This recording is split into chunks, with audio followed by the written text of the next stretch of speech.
Bienvenue sur Africa 24 dans cette nouvelle édition du Non-Stop Info. Voici les titres de l'actualité.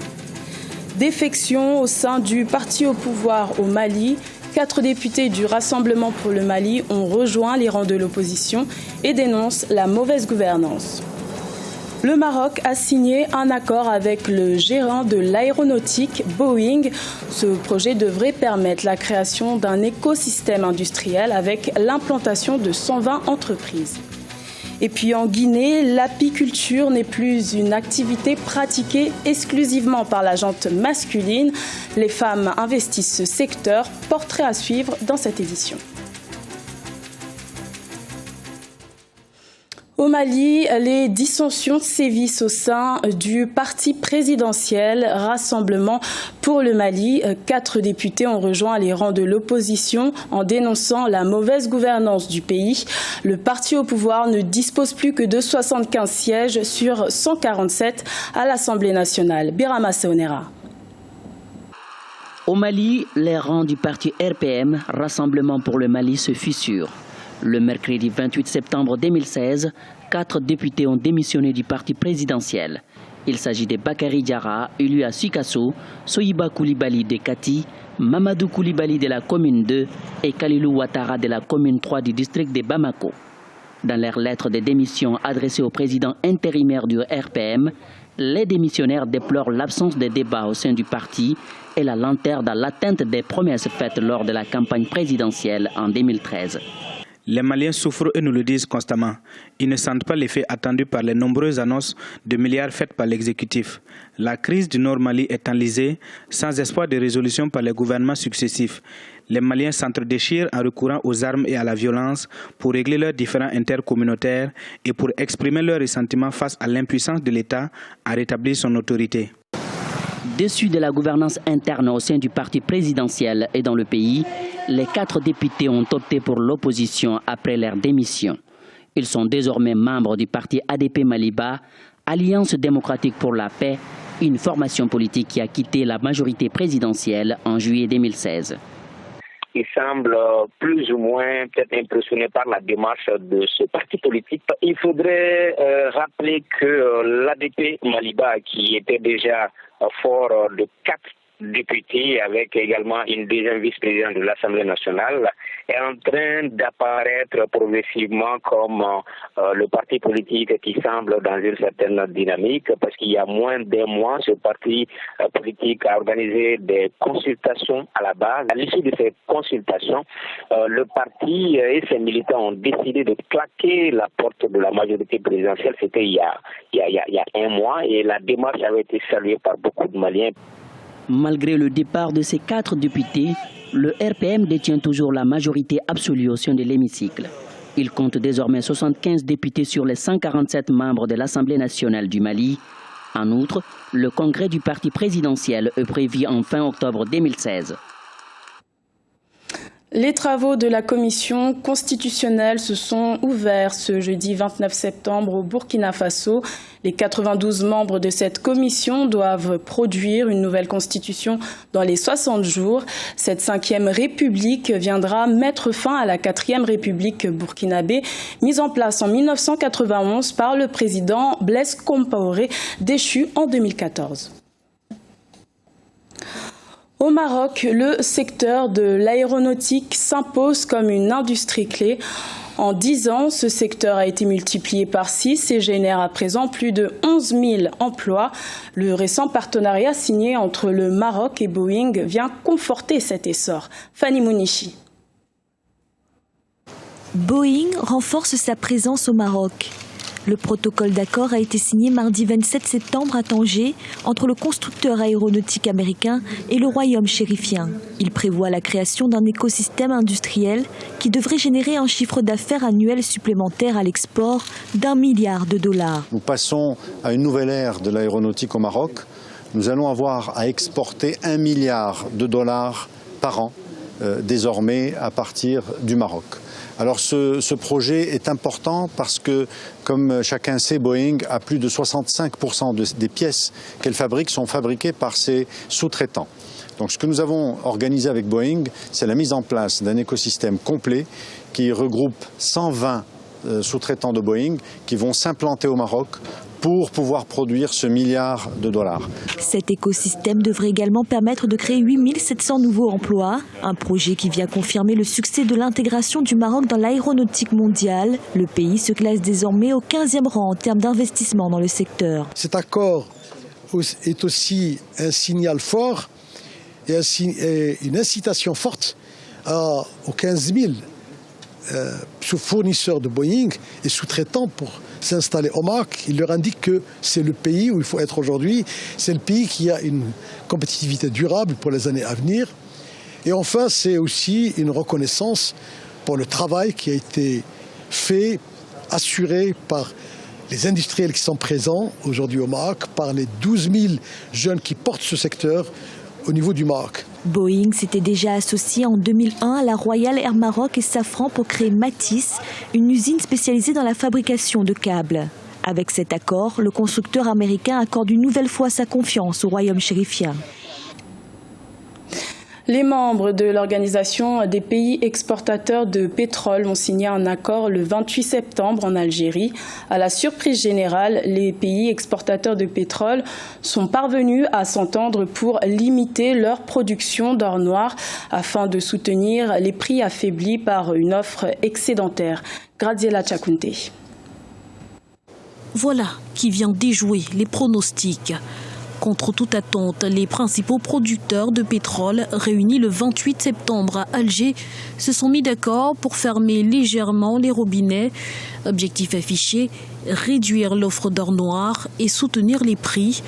Mais fragilisés par les conflits internes, le Nigeria et la Libye, qui pompent très en deçà de leur capacité de production, devraient être exemptés. Je pense que cet accord est le résultat d'un ensemble de constatations qui ont montré aux grands acteurs du pétrole, pas seulement aux petits, mais aux grands, qu'ils doivent prendre une décision. Donc c'est contraint et forcé par la réalité qu'ils sont entrés dans cet accord. Cet accord, qu'est-ce qu'il dit? Il dit fondamentalement qu'il est nécessaire que chaque producteur produise moins qu'il n'a eu l'occasion de le faire, parce que si tout le monde continue à produire au maximum de sa capacité, eh bien le prix du pétrole continuera à s'effondrer. Cet accord jugé encore improbable la veille favorise la poursuite du rebond des valeurs pétrolières durement touchées en 2015. Plus concrètement, il éloigne le risque d'une rechute brutale des cours du baril dans les prochains mois. Mais à moyen terme, les observateurs restent prudents. À plus long terme, nous restons sceptiques sur le respect des quotas proposés, s'ils sont ratifiés. Si cette proposition de baisse est strictement mise en œuvre et soutient les cours, nous nous attendons à ce qu'elle soit contre-productive à moyen terme, avec des vastes reprises de forage à travers le monde. C'est en tout cas une bouffée d'oxygène pour les devises des pays producteurs de pétrole. Reste à savoir si les quotas de production mis en place par l'OPEP seront cette fois-ci respectés. L'apiculture n'est plus un domaine réservé aux hommes en Guinée. De plus en plus de femmes sont présentes dans ce domaine d'activité. Et selon les experts agricoles, l'apiculture serait un secteur économique rentable, trop souvent inexploité par les économies africaines. Un reportage de notre correspondant en Guinée, Emmanuel Milimono. Son quotidien tourne autour de l'extraction et de la commercialisation de miel en Guinée. Mama Sangaré est une femme déterminée à prouver qu'aucune activité économique n'est l'apanage exclusif des hommes. À près d'une dizaine de kilomètres du centre-ville de Daboula, au centre du pays, elle a installé avec son groupement plusieurs riches pour recueillir le miel et le revendre sur le marché. Nous travaillons en association depuis 2010 dans la production de miel. Notre union est composée de 3 groupes qui comprennent 65 personnes. 50 parmi ces membres sont des femmes et les 15 autres sont des jeunes. Nous produisons annuellement entre 1500 et 2000 litres de miel et la coopération qui les achète ne peut malheureusement pas tout racheter, ce qui fait que le reste de nos productions a parfois du mal à être écoulé. Cette activité n'est pas sans risque, mais la nécessité de gagner dignement sa vie est un défi que relève au quotidien cette femme. C'est pour mieux affronter ces risques que son groupement a été récemment formé et outillé en matériel par la FAO, l'Organisation des Nations Unies pour l'agriculture et l'alimentation. Aujourd'hui, l'apiculture lui permet de subvenir à ses besoins et ceux de ses enfants. Nous avons plus de 200 ruches ici en ce moment et chacune d'entre elles produit en moyenne 20 litres. Nous avons environ 150 bidons de miel sur le marché. La plupart de nos membres sont veuves et moi personnellement, j'ai perdu mon mari il y a quelques années. J'ai 5 enfants et c'est grâce à cette activité que je trouve de quoi subvenir à nos besoins. Les femmes constituent 53% de la population en Guinée. Cet atout démographique est devenu la clé de leur dynamisme dans le processus de production des biens. Aujourd'hui, elles s'investissent de mieux en mieux dans les activités autrefois réservées aux hommes. En République démocratique du Congo, le dialogue politique interrompu à la suite des violences du 19 et 20 septembre qui ont sévi dans le pays doit reprendre ce vendredi 30 septembre. Le rassemblement de l'opposition refuse toujours de participer à ces discussions.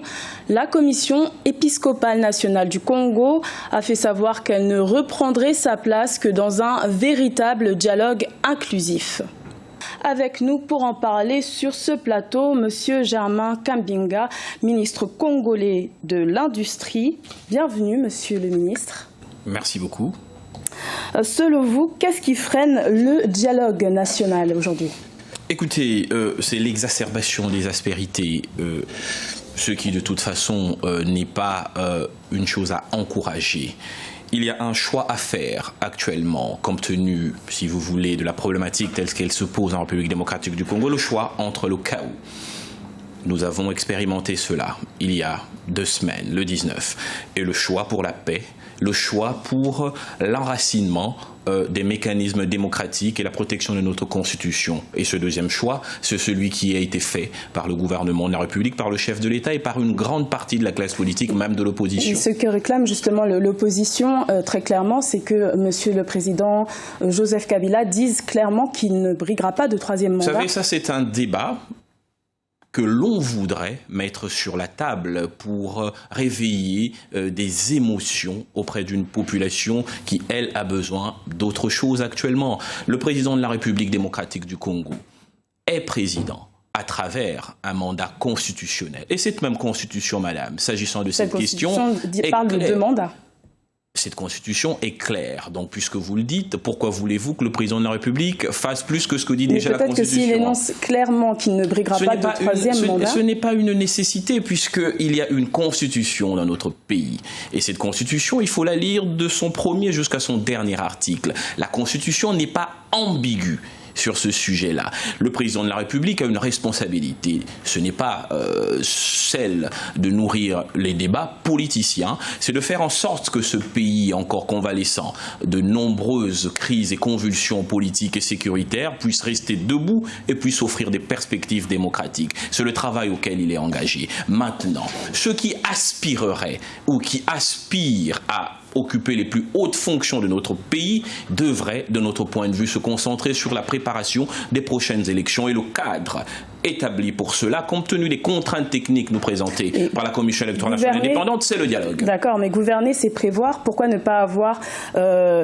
pourquoi un tel retard dans le calendrier électoral aujourd'hui ? Mais madame, en République démocratique du Congo, tenez-les pour dit, la responsabilité entière de l'organisation des élections ne repose pas sur le chef de l'État, encore moins sur le gouvernement. Nous avons dans notre pays, et c'est constitutionnel, une institution voulue indépendante, compte tenu de la défiance mutuelle que les différentes parties avaient vis-à-vis les uns des autres, au sortir du dialogue intercongolais de 2001, 2002, 2003, décidait de mettre en place une institution qui ne dépendrait d'aucune autre institution et qui ne pourrait souffrir d'aucune ingérence. Cette institution, c'est la Commission électorale nationale indépendante, qui elle-même, du fait de nombreuses mutations qu'elle a connues depuis 2012, après le départ de Ngoï Mulunda, l'ancien président, se retrouve en face de nombreuses difficultés techniques. Ce que pouvait faire le chef de l'État... 2012-2016, il y a quand même quelques années, on aurait pu quand même tenter de commencer à organiser... Le rôle du chef de l'État,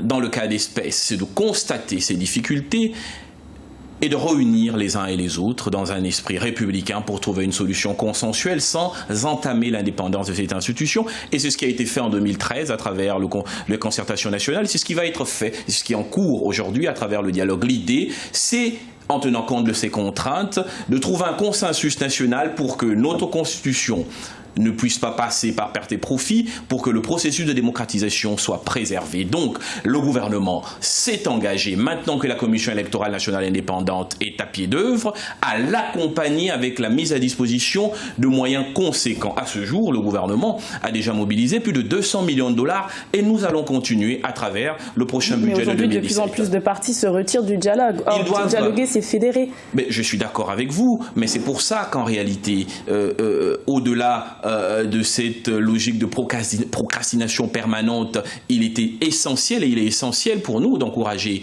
le facilitateur Edem Kodjo à persévérer, à continuer son rôle de facilitateur pour convaincre les uns et les autres de ce qu'en réalité, il n'y a pas d'alternative au dialogue. Il n'y a que le dialogue qui pourrait permettre à notre pays d'aller très rapidement vers des élections apaisées, des élections transparentes qui garantiraient une véritable respiration démocratique. Ceux qui retardent la tenue du dialogue retardent pour autant l'organisation des élections, de mon point de vue.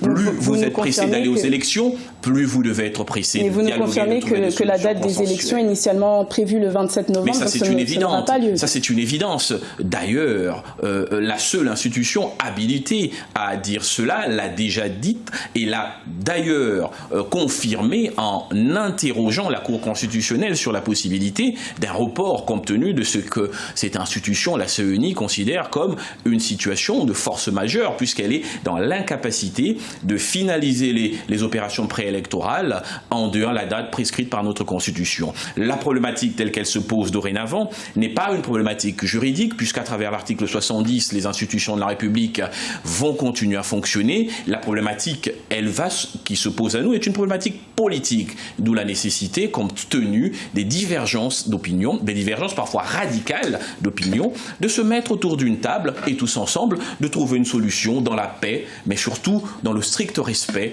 des prescrits de notre Constitution. Nous arrivons à la fin de cet entretien. Merci, Monsieur Germain Kambinga. Je rappelle que vous êtes ministre congolais de l'Industrie. Merci, Madame. Ce journal a été réalisé par l'ensemble de la rédaction. Merci de votre fidélité. Retrouvez dans quelques instants une nouvelle édition de l'information sur Africa 24.